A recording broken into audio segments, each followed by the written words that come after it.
नमस्कार माझ्या बालमित्रांनो, कसे आहात तुम्ही? मजेत ना? मी आहे शालिनी हुबेकर आणि माझ्या चॅनलमध्ये तुम्हा सर्वांचं खूप खूप स्वागत आहे. तर आज मी शिकवणार आहे परिसर अभ्यास इयत्ता तिसरीच्या मुलांसाठी. तुमचा हा जो धडा आहे 13वा, आपला आहार. आहार म्हणजे काय? आहार म्हणजे आपलं जेवण, भोजन, जे काही आपण खातो की नाही त्याला आपण काय म्हणतो? आहार म्हणतो. ठीक आहे. राजूच्या घरी. आता हे जे काही धडा आपण वाचणार आहोत ते कोणाच्या घरातलं आहे? तर राजूच्या घरातलं. ठीक आहे. आता बाबा म्हणजे कोण? राजूचे बाबा. चला जेवायला बसू. पण राजू दिसत नाही. तो नेहमी तर सगळ्यांच्या आधी हजर असतो. राजू नेहमी सगळ्यांच्या आधीच येतो, पण आज तो का दिसत नाहीये? आई, त्याला थोडा ताप आहे. मगाशीच मी त्याला मऊ दही भात दिला होता. आता जरा त्याचा डोळा लागला आहे. आता डोळा लागला आहे ह्याचा अर्थ असा असतो की तो आता झोपला आहे. डोळा लागणे म्हणजे झोपणे. ठीक आहे. हा, तर आता त्याचा डोळा लागला आहे. बाबा, मग झोपू दे त्याला. आपण जेवायला सुरुवात करायची का? ताई, लगेच बसूया. मला खूप भूक लागली आहे. आज शाळेत लंगडीची मॅच होती. मी मॅच खेळून आले आहे. तर ताईच्या शाळेत कसली मॅच होती? लंगडीची. हो की नाही? तर ती लंगडी खेळून आली म्हणून तिला काय झालंय? खूप भूक लागलेली आहे. आई, ये बैस लगेच. ताई, आई, कोबीची भाजी कशाला केलीस ग? तुला माहित आहे ना मला आवडत नाही. मला नको बाई. आता झालं. ताईने बघितली कोबीची भाजी, तर ती बोलली कशाला बनवली कोबीची भाजी? मला नाही आवडत, मी नाही खाणार. जा. अशी नाटकं तुम्ही पण करता ना घरी? करता की नाही? ही भाजी नको, ती भाजी नको, हा, अशी नाटकं. आई, ताई असे बोलू नये. ताई असे बोलू नये बाळ. किती प्रेमाने समजवते बघा. आई किती प्रेमळ आहे. प्रकृती धडधाकट राहायला हवी की नको? मग सगळे पदार्थ नको का खायला? आणि ताटात काहीही टाकायचे नाही. आता आई काय म्हणाली ताईला? की असे बोलायचं नाही. प्रकृती म्हणजे आपली तब्येत, आपली हेल्थ. ठीक आहे. धडधाकट राहायला हवी की नको? म्हणजे आपण हेल्दी असायला पाहिजे ना नेहमी. मग सगळे पदार्थ नको का खायला? तर त्याच्यासाठी काय केलं पाहिजे? आपल्याला सगळे पदार्थ खाल्ले पाहिजे. ताटात आईने जे वाढलं ते गपचूप खायचं, कारण की आईला माहिती असतं ना आपल्या तब्येतीसाठी काय चांगलं आहे काय नाही म्हणून. आणि कधी कधी टेस्ट म्हणून नाही, आपल्या तब्येतीसाठी चांगलं म्हणून सगळ्या भाज्या खायच्या. कारल्याची भाजी सुद्धा खायची. ठीक आहे. त्याच्याने पोटात जंत होत नाही, आपलं रक्त शुद्ध होतं, आपल्याला आजार होत नाही. ठीक आहे. आपली रोगप्रतिकारक शक्ती वाढते त्याच्यामुळे. म्हणून सगळे पदार्थ आपण खाल्ले पाहिजे. आणि ताटात काहीही टाकायचे नाही. म्हणजे ताटात सोडून देता ना तुम्ही. माझं पोट भरलं, मला नको, असं करता. अर्ध खाता आणि अर्ध सोडून देता. हो की नाही? कुठे लग्नात गेले, फंक्शनमध्ये घेतलं, आधाशासारखं ताट भरून सगळं घेणार. कधी भेटणार की नाही म्हणून. मग अर्ध खाणार, अर्ध पण नाही खात, पावभाग खाणार, बाकीचं सगळं टाकून देणार. म्हणजे किती अन्नाची तुम्ही नासाडी करता. अशी नासाडी करायची नाही, नाहीतर अन्न देवता रागवेल. हा, मग तुम्हाला काहीही छान छान खायला भेटणार नाही, बर्गर पिझ्झा वगैरे. म्हणून काहीही अन्न सोडायचं नाही. आता ताई, बरोबर आहे. शाळेत देखील बाई नेहमी हेच सांगतात. मी ताटात भाजी टाकणार नव्हते. बघा ताई किती गुणी आहे. ती बोलली बरोबर बोलते साई तू. आमच्या बाई सुद्धा शाळेत असंच सांगतात की सगळं खाल्लं पाहिजे, सगळ्या भाज्या खाल्ल्या पाहिजेत आणि ताटात काहीही टाकायचं नाही. सगळं ताट पुसून जेवायचं. ठीक आहे. बाबा, आता कसे शाण्यासारखे बोललीस. ताई, बाबा हे काय, तुम्ही एकच भाकरी घेतलीत, तुमचे पोट कसे भरणार. आजोबा, तो दिवसभर कचेरीत बैठे काम करतो, भूक लागणार कशी. आता बघा, बाबा जे आहेत ते काय करतात, कचेरीमध्ये म्हणजे ऑफिसमध्ये बसूनच काम करत असतात. आता भूक कधी लागते, जेव्हा माणूस अंग मेहनतीचं काम करतो. एकाच ठिकाणी बसून राहून काम केल्याने भूक लागत नाही, भूक कमी होते. ठीक आहे, म्हणून आजोबा काय म्हणाले की दिवसभर बैठे काम करतो, लक्षात ठेवा हा. म्हणून भूक लागणार कशी. आम्ही अंग मेहनतीची कामे करत होतो. अंग मेहनतीची म्हणजे कष्टाची कामे करत होतो. जे अंग मेहनतीचं काम करतात त्यांना जास्त भूक लागते. आता ताई लंगडी खेळून आली होती की नाही, मग तिचं कितीतरी एक्झर्शन झालं होतं ना, कितीतरी व्यायाम झाला असेल तिचा, धावून पळून, हो की नाही. तिला खूप भूक लागली कारण की ती अंग मेहनत करून आली होती. बाबांना भूक नाही आहे लागत तेवढी, एकच चपाती घेतली, त्यांनी भाकरी घेतली, कारण की ते कचेरीमध्ये बैठे काम करतात. एका वेळी 4-4 भाकऱ्या फस्त करत होतो. आता आजोबा अंग मेहनतीचं काम करत होते, त्यामुळे एका वेळी ते किती भाकऱ्या खात होते, 4. आता माझे वय झाले आहे. आता म्हणजे काय, आजोबा म्हातारे झाले. वय झाले आहे म्हणजे म्हातारे झाले आहेत. पहिल्यासारखी भूक लागत नाही. आता काय बसायचं, थोडं गार्डनमध्ये फिरून आले, थोडे झोपले, मग कुठे भूक लागते. आणि वय झालं की पचनशक्ती सुद्धा कमीच होते. ठीक आहे. आजी, मला सुद्धा अलीकडे भूक लागत नाही. आता आजी पण म्हातारी झाली, तिचीही भूक कमी झाली. आई, हो ना, सासूबाईंचे जेवण किती कमी झाले आहे. सासूबाई, तुमच्यासाठी अर्धी भाकरी कुस्करून दुधात कालवून ठेवली आहे. आता का भाकरी कुस्करून ठेवली,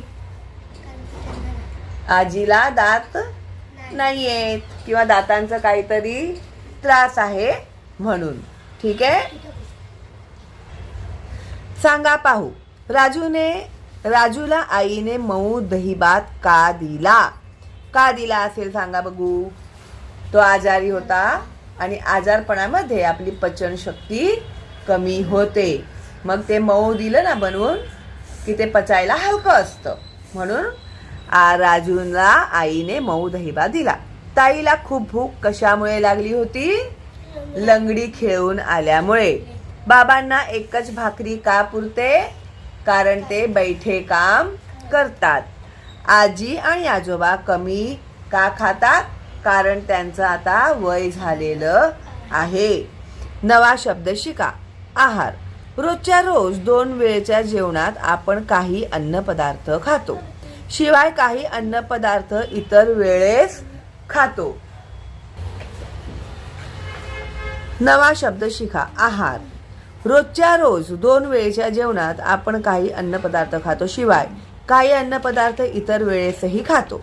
याखेरीज दिवसाकाठी आपण कधीतरी दूध, चहा, कॉफी, सरबत असे पेय पदार्थही घेतो.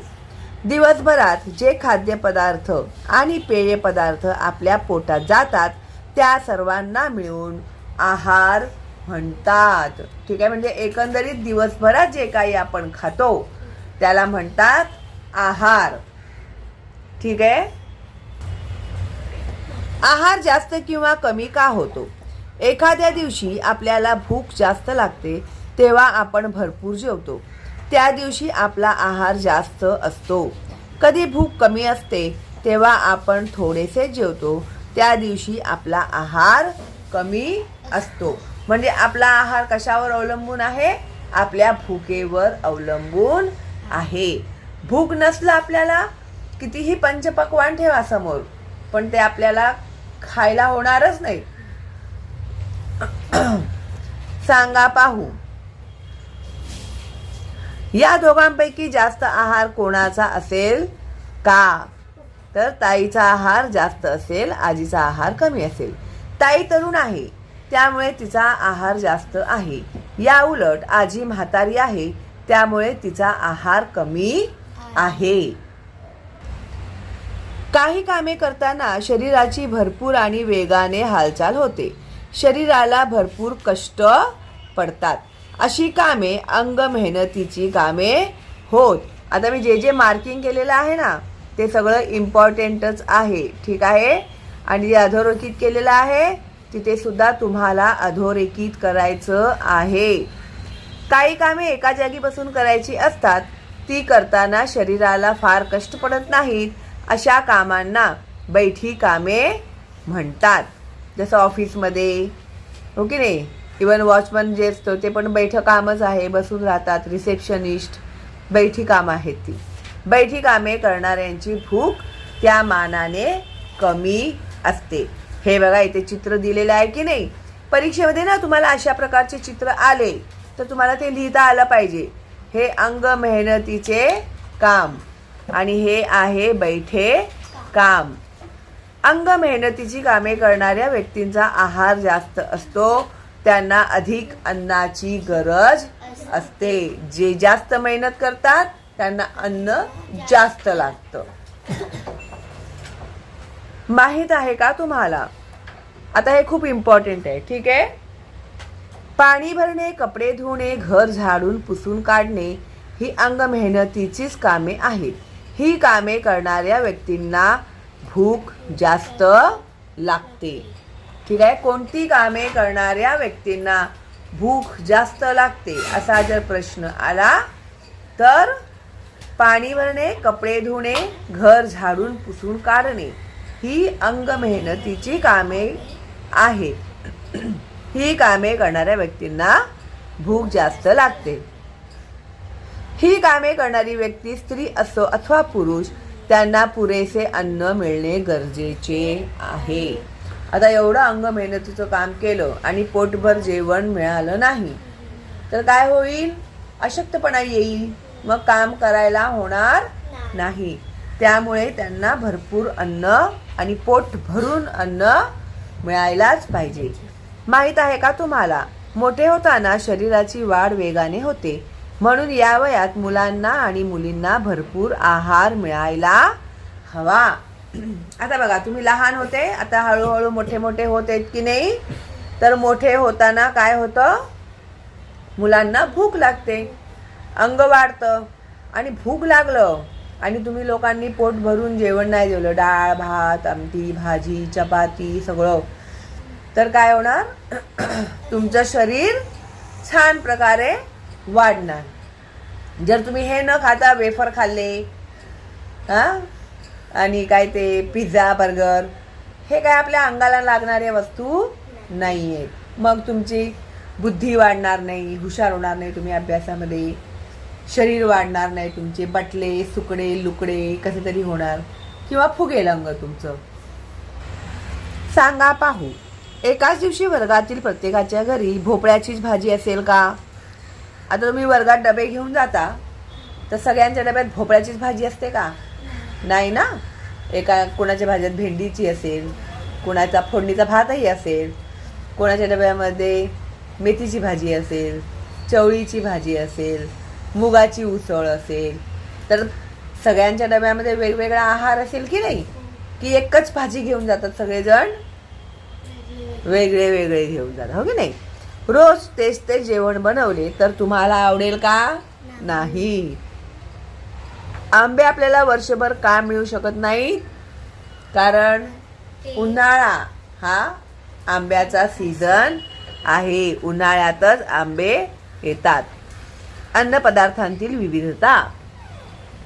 भुकेप्रमाणे आपण कमी जास्त खातो, हो की नाही. त्यावरून आहार थोडा आहे की जास्त हे ठरते. ही झाली आहाराविषयी एक माहिती. ठीक आहे. आता भुकेप्रमाणे आपण आहार खातो की नाही, तर आहार कमी खायचा आहे की जास्त खायचा आहे हे तेव्हाच आपण ठरवतो. तर ही आपली आहाराविषयी एक माहिती. आपण कोणते अन्नपदार्थ खातो ही माहिती पण घ्यायला हवी, म्हणजे आहाराविषयीची माहिती पूर्ण होईल. निरनिराळ्या लोकांच्या आहारात निरनिराळे पदार्थ असतात. त्याची कारणे काय असतील? तर प्रत्येक जण वेगवेगळा पदार्थ का बनवतो आणि वेगवेगळा पदार्थ का खातो? तर एका घरात रोज ठराविकच पदार्थ बनवले गेले तर तेच अन्न पदार्थ सतत खावे लागतील. जेवण कंटाळवाणे होईल. म्हणून अन्न पदार्थ आलटून पालटून करतात. आता तुला बटाट्याची भाजी आवडते हां आणि चपाती आवडते. मम्मी तुला रोज बटाट्याची भाजी आणि चपाती देते. सकाळी नाश्त्याला बटाट्याची भाजी आणि चपाती, दुपारी जेवणाला बटाट्याची भाजी आणि चपाती, मग रात्री पण जेवणाला बटाट्याची भाजी आणि चपाती, मग परत दुसऱ्या दिवशी बटाट्याची भाजी आणि चपाती. खाशील का तू? नाही ना.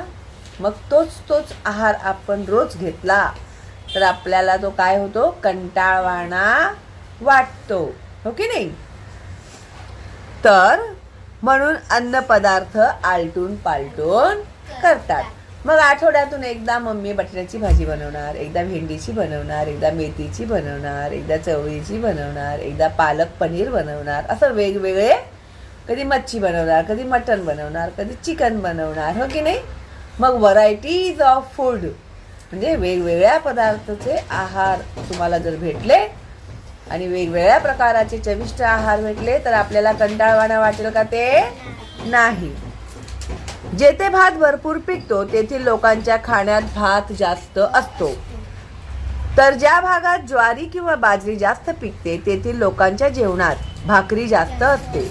काही भागात गहू जास्त पिकतो, त्या भागात गव्हाची पोळी खातात. समुद्रात मासळी भरपूर मिळते म्हणून कोकणातील लोकांच्या आहारात मासळी जास्त असते. तर हे बघा, इथे आहे ना, मासेमारी करताना दिसत आहे तुम्हाला आणि इथे या बायका मासे विकत आहेत. तर कोकणामध्ये भात जास्त प्रमाणात उगतं आणि दुसरे अन्नपदार्थ म्हणजे एकंदरीत म्हणायचं असं आहे की ज्या ठिकाणी जे अन्नपदार्थ जास्त प्रमाणात पिकतं तिकडच्या लोकांचा आहार तो असतो. ठीक आहे. वर्षाकाठी ऋतुमानाप्रमाणे वेगवेगळ्या भाज्या आणि फळे मिळतात. त्याप्रमाणे आहारातील अन्नपदार्थांतही फरक पडतो. आता वर्षाकाठी ऋतुमानाने वेगवेगळ्या भाज्या आणि फळे मिळतात. पावसाळ्यात वेगळ्या भाज्या येतात, उन्हाळ्यात वेगळ्या भाज्या येतात, हिवाळ्यात वेगळ्या भाज्या येतात. ठीक आहे.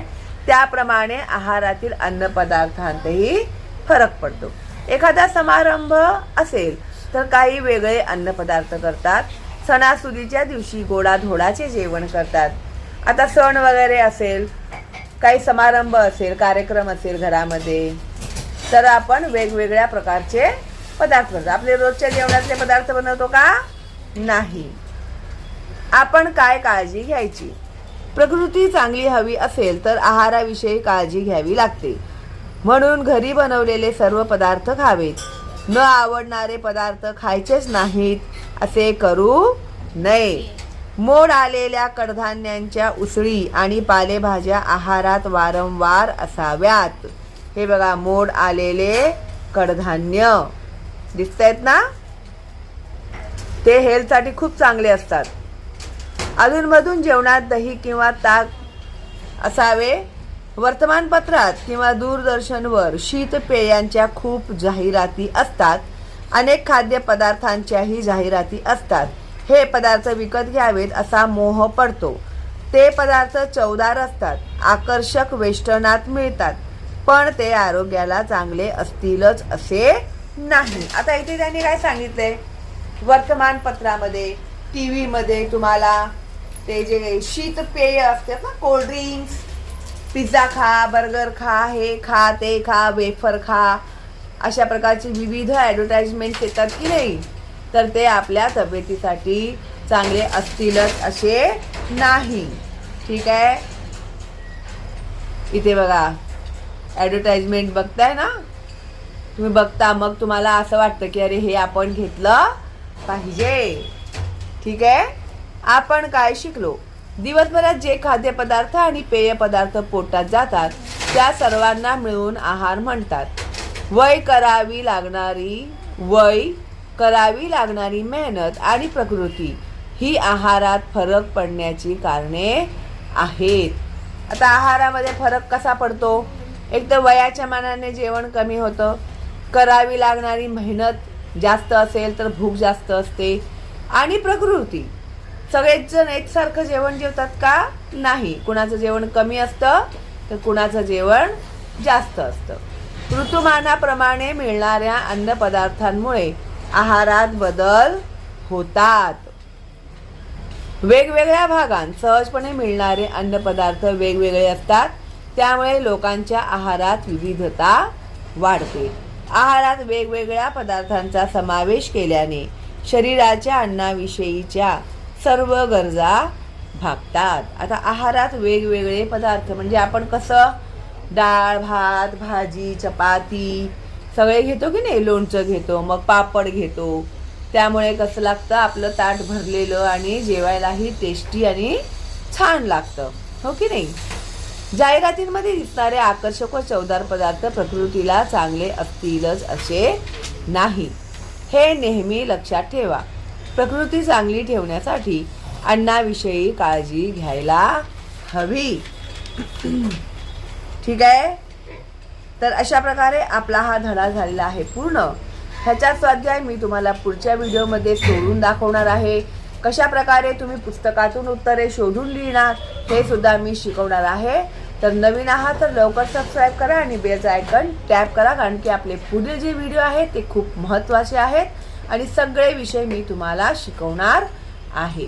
ठीक आहे. चला मग भेटूया तर लवकरच पुढच्या व्हिडिओमध्ये. तोपर्यंत ऑल दी बेस्ट तुम्हाला आणि बाय बाय.